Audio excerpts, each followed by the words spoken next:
রাধে রাধে।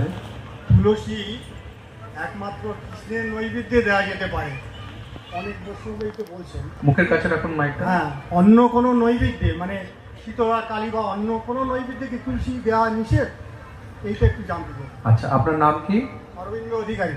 অরবিন্দ? অরবিন্দ অধিকারী, মালঞ্চ থেকে এসেছে। ওনার জন্য জোরদার তালি। অনেক অরবিন্দ বাবু যে প্রশ্ন করেছেন আপনারা বুঝতে পারলেন। উনি প্রশ্ন করেছেন যে তুলসী শুধু গোবিন্দেরই নৈবেদ্যে অর্পণ করা যায় না বাকি অন্যান্য দেবদেবীরও নৈবেদ্যে অর্পণ করা যায় কি না।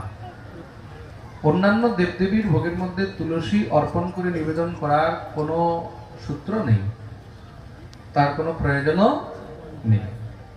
অন্যান্য দেবদেবীর যখন আপনি নিবেদন করবেন, ভোগ নিবেদন করবেন, নৈবেদ্য নিবেদন করবেন, তখন সেখানে পুষ্প, দূর্বা, বিল্লপত্র ইত্যাদি দিয়ে নিবেদনের বিধি রয়েছে। যেই দেবদেবীর জন্য যেই বস্তু প্রিয় তাকে সেই বস্তুই নৈবেদ্যের মধ্যে দিয়ে ভোগ অর্পণ করিতে হয়।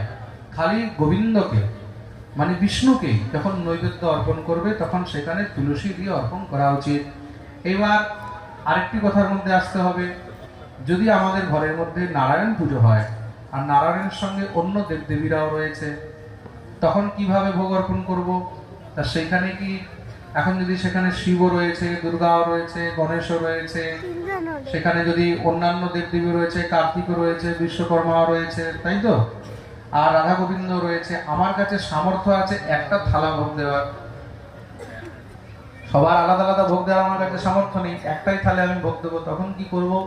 তার গৃহের মধ্যে যখন এরকম পরিস্থিতি আসবে তখন সর্বপ্রথমে সেখানে নারায়ণকে নিবেদন করবে, মানে রাধা গোবিন্দকে নিবেদন করবে। প্রথমে কাকে? রাধা গোবিন্দকে।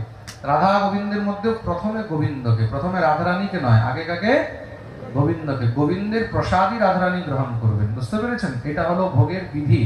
সেখানে তুলসী দিয়ে নিবেদন করা হবে, আর তৎপশ্চাৎ বাকি অন্যান্য দেবদেবীকে সেই গোবিন্দের প্রসাদই আমরা নিবেদন করব।